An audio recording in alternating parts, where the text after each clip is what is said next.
me make sure that I have your name correct, sir. Mr. Homan, sir.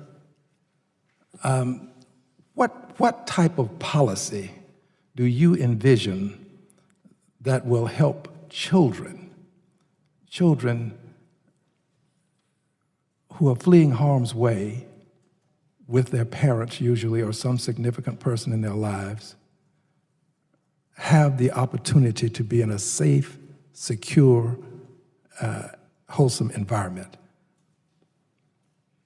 Well, first of all, if I can, your question about raising your hands, if you would have said if I support zero tolerance, I would have raised my hand, not family separation, zero tolerance.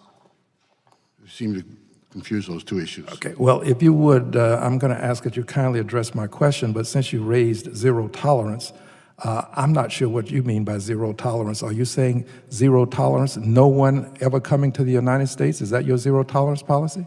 No. Hello, everyone. Welcome back to Congress Flash. Today we break down what happens when a congressman and a former ICE director go head-to-head in a brutal exchange over immigration policy. Sparks fly, tempers flare, and the truth gets tested. In today's video, we're breaking down one of the most heated moments in recent congressional history, Rep. Al Green versus Tom Homan.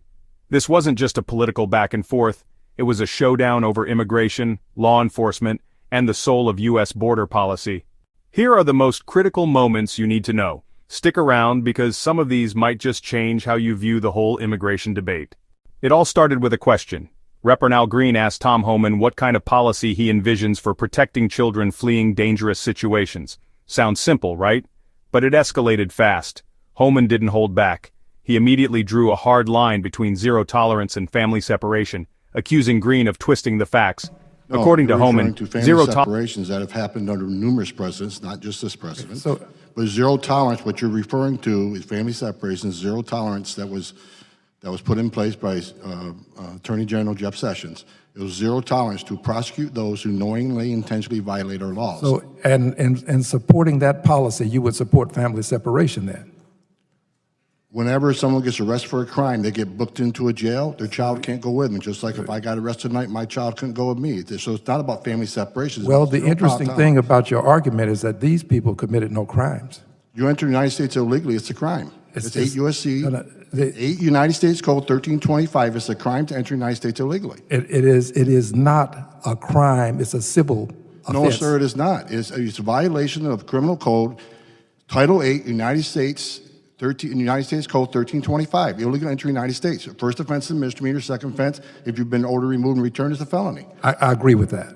I don't differ with you on that point.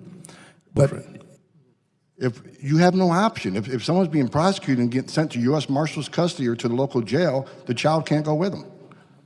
Happens to U.S. families every day across the country. I think what we're seeing today could have been prevented if Congress was to close the loopholes we've asked them to close. I mean, we proved back in FY 14 and 15 when I worked for Secretary Jay Johnson, who I respect greatly. You know, he let us build family detention to hold family units in a family residential center long enough to see a judge, and it took about 40, 45 days. And most of them, 90% lost their cases, and we sent them home. And the numbers went down. It worked.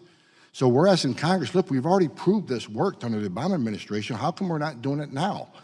You know, so I think Congress needs to fix this loophole. Let us detain families. If they're really escaping fear and persecution and death, I don't see a problem in being in a family residential center with medical care, pediatricians, child psychologists on staff, 3 squares a day, 6 sets of new clothes, access to lawyers, access to families. These are open air campus facilities.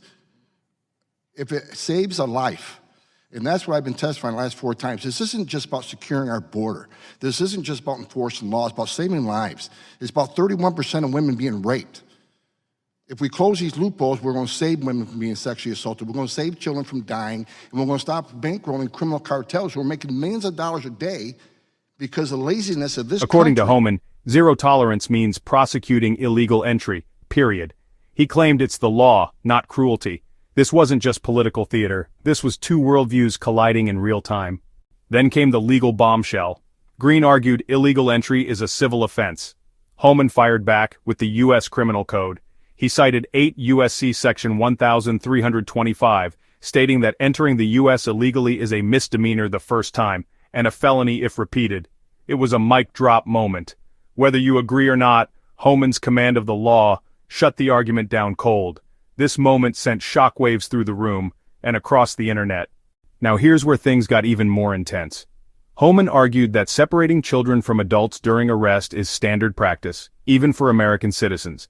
If you're arrested, your kids don't go with you. Period. He compared illegal entry arrests to any other criminal arrest in the U.S., but what about detention centers? He defended them fiercely. According to Homan, these are not cages. They're open-air family residential centers with medical care, psychologists, food, clean clothes, and legal access. And he brought receipts. He referenced the Obama administration's success with short-term family detention that reduced illegal crossings. His point: this system worked before. Why not now? Homan didn't just defend ICE. He went on offense. He blamed Congress for refusing to close immigration loopholes. He claimed that this legislative inaction is what's enabling dangerous journeys, human trafficking, and child exploitation at the border. According to Homan, fixing the law would not only help secure the border, it would save lives. If you're finding this breakdown insightful, do me a favor. Smash that like button and hit subscribe so you never miss an episode. I bring you raw, real political moments like this every week. Let's keep going. As Representative Green continued to press, Homan stood his ground.